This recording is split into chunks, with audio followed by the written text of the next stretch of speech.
정보의 풍요는 주의력 빈곤을 낳고 오히려 생산성을 떨어뜨린다. 수많은 스마트폰 알람과 문자, 스팸 메일, 데이터 피드는 물론이고 업무를 방해하는 잦은 전화와 회의, 그리고 브레이크 타임, 생산성을 저하시키는 수많은 원인들은 여기저기 널려있다.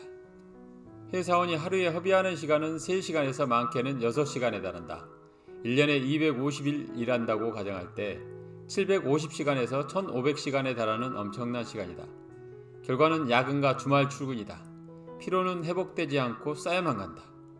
초생산성의 저자 마이클 하야트는 생산성이란 적게 일하고 더 많이 이루는 것이다 라고 말한다. 삶에서 생산성을 추구하는 진정한 목표는 효율성이나 성공이 아닌 자유를 주는 것이다. Free to focus. 자신의 시간과 에너지를 집중하고 싶은 대상을 선택할 자유. 이것이 바로 생산성이 우리에게 주는 것이다. 그가 제시하는 방법은 1단계 멈춰라, 2단계 잘라내라, 마지막으로 행동하라이다. 일이 아닌 자신에게 포커스를 맞추고 나에게 진정 옳은 일은 무엇일까 멈춰서 생각해보자. 여기서 효과적인 툴은 자유 나침판으로 자신만의 진북 찾기이다. 지금 하고 있는 일들이 과연 성공에 이르는 올바른 일인지 찾기 위해 열정과 능숙도라는 기준을 사용하여 4개의 영역으로 구분한다. 갈망 영역, 산만 영역, 무관심 영역, 고역 영역이 그것이다. 열정은 힘들 수 있지만 자신이 얼마나 좋아하고 사랑하느냐. 능숙도는 단순히 자신이 얼마나 잘하느냐의 기준이다. 4번의 고역 영역은 좋아하지도 능숙하지도 않아 말 그대로 고역에 속하는 일들이다. 3번의 무관심 영역은 능숙하긴 한데 그다지 즐기지는 못한다. 회사에서 누구보다도 뛰어나게 그 일을 처리하고 있지만 일을 하면 할수록 에너지가 고갈되는 느낌의 일이 해당된다. 2번의 산만 영역은 좋아하긴 하는데 능숙하지 못한 일들이다. 그래서 엄청난 시간 낭비가 될 수 있는 활동들이 대부분이다. 1번의 갈망 영역은 열정과 능숙도가 교차하는 지점이다. 좋아하면서도 잘할 수 있는 일들을 일주일 내내 한다는 것은 일과 삶 전반에서 성공을 거머쥘 수 있는 최고의 방법일 것이다. 많을수록 좋겠지만 그렇지 않은 사람들이 대다수일 것이다. 그래서 가장 이상적인 영역이기도 하다. A라는 회사에 다니는 최대리가 있다. 자유나침반 워크시트의 4가지 영역에 자신의 일들을 구분짓기 위해 책상에 앉아 고민 중이다. 가장 먼저 고역 영역에서 스팸처럼 쉴 새 없이 들어오는 메일 처리하기, 지출 보고, 페이스북 고객 게시글 읽고 응답하기를 기록하였다. 다음은 무관심 영역이다. 현장 서비스 인력 관리, 불만족 고객 응대 및 매뉴얼 관리 등 현장이나 대화로 해결하는 능력은 능숙한 편이었다. 3만 영역은 웹사이트 개선, 이메일 템플릿 디자인 업그레이드, 행사 공간의 조정 등이었다. 김대리는 어려서부터 미적 감각이 있다는 소리를 듣고 자라서인지 디자인 분야에 관심이 많다. 마지막으로 갈망 영역을 채우기 전에 자유 나침판에는 발전 영역이라는 빈칸이 있다. 가로 세로 축의 그래프에는 없는 5번째 영역이다. 산만 영역이나 무관심 영역 중에서 아직 갈망 영역으로 넣기에는 미흡한 분야의 일을 넣으면 된다. 능숙도나 열정을 더하게 되면 갈망 영역으로 옮길 수 있는 일들이다. 최 대리는 산만 영역의 웹사이트 개선을 발전 영역으로 변경시켰다. 마지막으로 갈망 영역이다. 아무리 고민해도 이벤트 기획안 작성과 설명이 하나뿐이었다. 그나마도 능숙도에서 10점에서 8, 9점 정도밖에 안 되었지만 기획하고 프리젠테이션 하는 일은 매번 할 때마다 설렘과 자신감이 생기는 일이었다. 진정한 생산성이란 갈망 영역에서 해당하는 일을 더 많이 하되 나머지 3개의 영역의 일들을 줄이는 것이다. 그래서 다음 단계는 제거하고 자동화는 잘라내라이다. 시간은 공평하다. 누구에게나 매주 168시간이라는 화폐가 신권처럼 들어온다. 사람들은 중요하지도 기묘하지도 않은 항목들을 우선 구입하다 보니 남은 신권 화폐가 없어서 정작 꼭 필요한 것은 못 사고 만다. 그래서 할 일 목록도 중요하지만 안 할 일 목록을 반드시 작성하고 시간의 유한성을 고려하여 먼저 실행해야 한다. 또한 제거하기 위해서는 거절해야 한다. 상사가 내게 갑자기 오늘 저녁 7시 함께 식사를 하자고 제안했다. 이때 나는 할 일 목록 중 빅3로 퇴근 후 매일 운동을 실천하고 있다. 수락하는 순간 내게 중요한 일인 운동할 기회를 거부하는 것이다.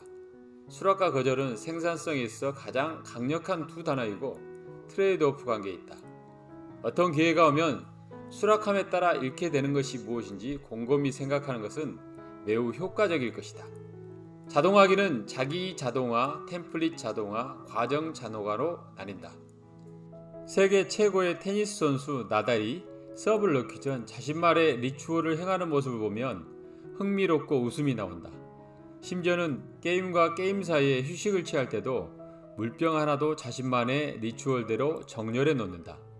나달이 행하는 리추얼은 경기에서 최고의 성적을 거둘 수 있도록 정신적, 육체적으로 자신을 가다듬는 일련의 의식 행위인 것이다. 하루 중 중요한 일을 시작하기 전에 자신만의 리추얼을 만들어보자. 저자는 출판업에 근무하면서 수많은 작가, 지망생으로부터의 출간 제안서 검토 요청에 항상 사용하는 이메일 템플릿이 있다. 이때 그가 가장 주의하는 점은 형식적으로 안 비치면서 사려깊고 개인적인 대답이 되도록 여러가지 버전의 템플릿을 활용한다. 10분 이상 걸리는 일이 1분 만에 끝나는 것이다. 또한 과정 자동화 방법은 어떤 작업이나 시퀀스를 수행할 수 있도록 따라하기 쉽게 작성된 지침서를 가리킨다. 휴가나 부재 중 다른 사람들이 대신 수행한 업무는 무엇인가? 그래서 내가 사무실에 없는 동안 나에게 전화할 만한 일은 무엇인가? 내가 직접 참여할 수 없었기 때문에 프로젝트 중단으로 이어진 일은 무엇인가? 이런 일들이 과정을 자동화할 만한 포인트다. 이쯤 되면 잘라내고 자동화만 하면 초생산성은 이루어질까 의구심이 든다. 칙센트 미야이 교수의 책 몰입의 부재가 미치도록 행복한 나를 만난다이다. 플로우를 느끼면서 뭔가에 집중한다는 일은 정말 힘든 일이다. 그래서 나는 개인적으로 계획 짜는 일로 대리만족을 한다다. 인생 마스터 플랜과 비전 설정, 연간 목표와 월별 계획, 일주의 계획을 짜는 일은 무척이나 흥분되고 설레는 일이다. 초생산성의 3단계는 행동하라이다. 이상적인 일주일 계획하기, 주간 프리뷰 및 일간 빅3, 집중할 수 있는 전략 등이 그것이다. 나는 월별 주차별 계획을 A4 횡양식의 데스크 캘린더처럼 큰 제목 위주로만 기록하고 관리한다. 평소 행정이 많아지면 안 된다는 고정관념의 산물이기도 하다. 하지만 마이클 하야트가 제시한 이상적인 일주일 템플릿은 신선했다. 30분 단위로 시간을 세분화하고 리추얼까지 포함하는 포맷이었다. 특정 시간대에 할 일 목록을 명시함으로써 강력한 통제력을 갖는다. 완료 후에 펜으로 지우는 행위는 뇌에 대한 보상이어서 도파민이 솟는 짜릿한 느낌을 준다. 특히 이상적인 일주일을 계획하기 전 주간 프리뷰에서 이번 주의 승리 떠올리기 및 결산하기 같은 프로세스는 효과적이다. 매번 지난주에 달성하지 못했던 목표만 떠올림으로써 자신에게 실망하고 좌절감을 주는 부정적 영향을 차단해준다. 추가적으로 집중력을 키우기 위해서 욕구좌절 내성 키우기를 제안한다. 누구나 일을 하다 어려운 부분을 맞닥뜨리면 쉽고 재미있는 쪽으로 주의를 전환하고 싶은 유혹에 빠진다. 이러한 욕구좌절 내성을 키우는 방법은 무엇인가? 첫걸음은 자신이 언제 이러한 유혹에 빠지는지 깨닫는 것이다. 즉, 내가 힘든 오르막길에서 빠져나가고 싶은 때가 언제지? 라는 물음을 던져보는 것이다. 내 경우는 중요한 프로젝트를 수행하면서 개선책이 잘 떠오르지 않을 때, 벽돌책을 읽다 이해하기 어려운 부분이 나오거나 원하는 글이 써지지 않을 때 등이었다. 다음으로는 이러한 충동이 일어날 때를 깨닫고 오르막길에 머물기로 선택하는 빈도를 차츰 늘려갈수록 내성이 강해진다. 그래서 나는 이를 착수하면서 22분 단위로 알람부터 설정한다. 최소한 이 정도는 버텨야지 라며 유혹하는 뇌를 타이르는 것이다. 내성이 늘면 1분씩 늘릴 생각이다.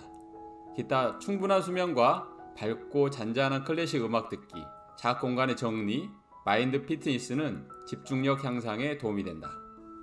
누구나 아주 적은 시간만 일하면서 경제적 자유와 시간의 자유를 만끽하기를 소망한다. 생산성이란 화두는 단지 현장 근로자나 사무직에 있는 사람들에게만 해당되지는 않는다. 개인사업자, 학생, 은퇴생활자 등 모든 이들에게 적용된다. 생산성은 제품을 더 많이 더 빨리 만드는 것이 아니다. 시간의 역학을 이해하고 심심체계의 밸런스가 필요한 나를 이해한다면 집중을 통한 초생산성은 자유라고 제정이 되어야 한다. 그런 의미에서 마이클 하야트의 초생산성은 매우 구체적이고 실현 가능한 방법들을 제시한다. 책에나크였습니다. 감사합니다.